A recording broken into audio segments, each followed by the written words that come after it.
ಈ ವಿಚಾರಗಳ ಬಗ್ಗೆ ಯಾರು ಸ್ಟಾರ್ಗಳು ಮುಂದೆ ಬಂದು ಮಾತಾಡ್ತಾರೆ ಯಾಕೆ ಏನು ನನಗೆ ಗೊತ್ತಿಲ್ಲ ಸರ್. ನನಗೇನು ಅನಿಸುತ್ತೋ ನನ್ನ ಅನಿಸಿಕೆ ನಾನು ಹೇಳಿದ್ದೀನಿ. ಅವರು ಸಿಕ್ಕಿದಾಗ ನೀವು ಅವ್ರಿಗೆ ಹೇಳೋದಕ್ಕಷ್ಟೇ. ಅಂದರೆ ಇದರಲ್ಲಿ ಯಾರ್ದೋ ನಾನು ಪರ ವಹಿಸ್ಕೊಳ್ತಾ ಇದ್ದೀನಿ, ವಿರೋಧ ವಹಿಸ್ಕೊಳ್ತಾ ಇದ್ದೀನಿ ಅಂತಲ್ಲ. ಅಫ್ಕೋರ್ಸ್ ದರ್ಶನ್ ಸರ್ ಅಂದರೆ ನನಗೆ ತುಂಬ ಇಷ್ಟ, ಅದು ಬೇರೆ ವಿಚಾರ. I like you personally. ನನಗೆ ತುಂಬ ಅವರೊಂದರ ಪ್ರೀತಿ ಇದೆ. ಬಟ್ ತಪ್ಪು ಅಂತ ಬೇರೆಯವ್ರು ಯಾರು ಮಾಡಿದ್ರು ತಪ್ಪೇ ಅದು. ಹಾಗಾಗಿ ದರ್ಶನ್ ಸರ್ ಅವ್ರನ್ನ ಅವ್ರ ಬಗ್ಗೆ ನನ್ನ ಸ್ಟ್ಯಾಂಡ್ ಇದೆ. ನಾವು ಯಾವತ್ತೂ ಅವ್ರನ್ನ ಬಿಟ್ಕೊಡೋದು. ಒಬ್ಬ ಹೀರೋ ಇನ್ನೊಬ್ಬ ಸ್ಟಾರ್ ಹೀರೋ ಬಗ್ಗೆ ತುಂಬ ಕೀಳಾಗಿ ಮಾತಾಡ್ತಾರೆ. ಏನು ಅವ್ರಿಗೆ ಅರ್ಥ ಆಗಬೇಕು ಸರ್. ಯಾಕೆಂದರೆ ಈಗ ನಿಮಗೆ ಗೊತ್ತಿದ್ದಾಗೆ ನಮಗಿಂತ ಹೆಚ್ಚಾಗಿ ನಿಮಗೆ ಮಾಹಿತಿ ಇರುತ್ತೆ, ನಿಮ್ಮಿಂದ ನಾವು ಮಾಹಿತಿ ತಗೊಳ್ಳೋಂಥದ್ದು.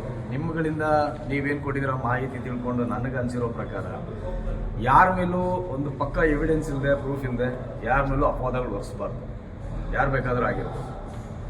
ನಿಮಗೆ ಪಕ್ಕ ಎವಿಡೆನ್ಸ್ ಇಲ್ಲದೆ, ಪ್ರೂಫ್ ಇಲ್ಲದೆ ಒಬ್ಬ ಸ್ಟಾರ್ ಮೇಲೆ, ಒಬ್ಬ ನಟನ ಮೇಲೆ ನೀವು ಸುಮ್ಮನೆ ಅಪವಾದ ಹೊರಿಸಿರೋ ನೀವು ಯೋಚನೆ ಮಾಡ್ಬೇಕು, ನಾನು ಮಾಡ್ತಾ ಇರೋದು ಸರಿನಾ ತಪ್ಪ ಅಂತ. ಸೊ ಹಾಗಾಗಿ ಆ ವಿಷಯದಲ್ಲಿ ನಾನು ತಪ್ಪು ಅಂತ ಹೇಳ್ತೀನಿ. ನಾನು ಖಂಡಿತವಾಗಿ ಹೌದು, 100% ತಪ್ಪು ಸರ್. ತಪ್ಪು ಯಾರು ಮಾಡಿದ್ರು ತಪ್ಪೆ, ನಾನು ಮಾಡಿದ್ರು ತಪ್ಪೆ, ಅವ್ರು ಮಾಡಿದ್ರು ತಪ್ಪೆ, ಯಾರು ಮಾಡಿದ್ರು ತಪ್ಪೆ. ಈಗ ದರ್ಶನ್ ಅವ್ರ ಬಗ್ಗೆ ದರ್ಶನ್ ಅವರು ಹೇಳಿ ಅವ್ರಿಗೇನೋ ಹೊಡ್ಸಿದಾರ ಮಾಡಿಸಿದಾರೆ, ಏನಿದೆ ಪ್ರೂಫ್ ಅವ್ರ ಹತ್ರ ಅಲ್ವಾ? ನಿಮ್ಮ ಹತ್ರ ಪ್ರೂಫ್ ಇದ್ರೆ ನೀವು ಸಾಬೀತು ಮಾಡೋರು ಅಂತಾರೆ, ಹೇಳಿದ್ದಾರೆ ಹೊಡ್ಸಿದ್ದಾರೆ ಅಂತ.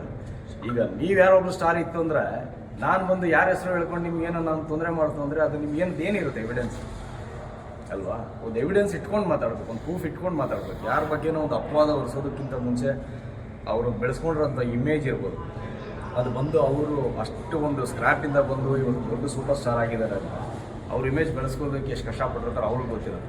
ಇವಾಗ ನೀವು ಸಹ ಒಂದು ಸ್ಕ್ರ್ಯಾಚಿಂದ ಬಂದು ಒಂದು ಇಮೇಜ್ ಬೆಳೆಸ್ಕೊಳ್ಳೋದಕ್ಕೆ ಎಷ್ಟು ಕಷ್ಟಪಟ್ಟಿರಂತ ನಿಮಗೂ ಗೊತ್ತಿದೆ. ಅನ್ನೆಸರಿ ಸುಮ್ಮನೆ ಯಾರೋ ಹೇಳಿದ್ರು, ಏನೋ ಮಾಡಿದ್ರು, ಇದಾಯಿತು ಅದಾಯಿತು ಅಂತೇಳಿ ಅವ್ರು ಮಸಿ ಬಳಿಬಾರ್ದು. ನಾನು ಫ್ಯಾಮಿಲಿ ಹೋಗ್ತೀನಿ.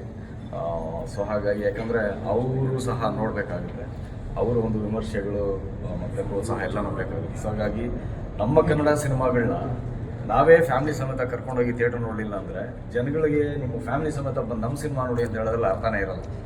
ಸೊ ಅದೊಂದು ಉದ್ದೇಶದಿಂದ ನಾನು ಎಲ್ಲೇ ಹೋದರೂ ಸಹ ನನ್ನ ಫ್ಯಾಮಿಲಿ ಜೊತೆನಲ್ಲಿ ಕನ್ನಡ ಸಿನಿಮಾಗಳನ್ನ ನಾನು ನೋಡೋದು.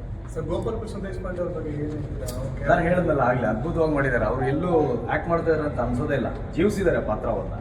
ಸೊ ಅಷ್ಟೊಂದು ಅದ್ಭುತವಾಗಿ ನ್ಯಾಚುರಲ್ ಆಗಿರುವಂಥ ಆ್ಯಕ್ಟರ್ ನಮ್ಮ ಕನ್ನಡದ ಹೆಮ್ಮೆ ಅಂತ ಹೇಳಕ್ಕೆ ಇಷ್ಟಪಡ್ತೀನಿ. ಸರಿ, ನೆಕ್ಸ್ಟ್ ನಿಮ್ಮ ಸಿನಿಮಾ ಬಗ್ಗೆ ಅಪ್ಡೇಟ್ ಏನಾದ್ರು? ನನ್ನ ಸಿನಿಮಾ ಡಿಡಿಡಿಕ್ಕಿ ಇನ್ನೊಂದು ಕ್ಲೈಮ್ಯಾಕ್ಸ್ ಪೋರ್ಷನ್ ಬ್ಯಾಲೆನ್ಸ್ ಇದೆ, ಒಂದು ವಾರ ಬ್ಯಾಲೆನ್ಸ್ ಇದೆ. ಆಮೇಲೆ ಸ್ಪಾರ್ಕ್ ಅನ್ನೋ ಸಿನಿಮಾ ಆಲ್ರೆಡಿ ನನ್ನ ಪೋರ್ಷನ್ ಇದೆ, ಕಂಪ್ಲೀಟ್ ಆಯಿತು. ಇನ್ನೊಂದು ಸಿನಿಮಾ ಪಾಪ್ ಆಗಿ ಆ್ಯಕ್ಟ್ ಮಾಡಿರುವಂಥದ್ದು ಅದು ಸಹ ಕಂಪ್ಲೀಟ್ ಆಗಿರುತ್ತೆ. ಅದಕ್ಕಿಂತ ಹೆಸರಿಟ್ಟಿಲ್ಲ.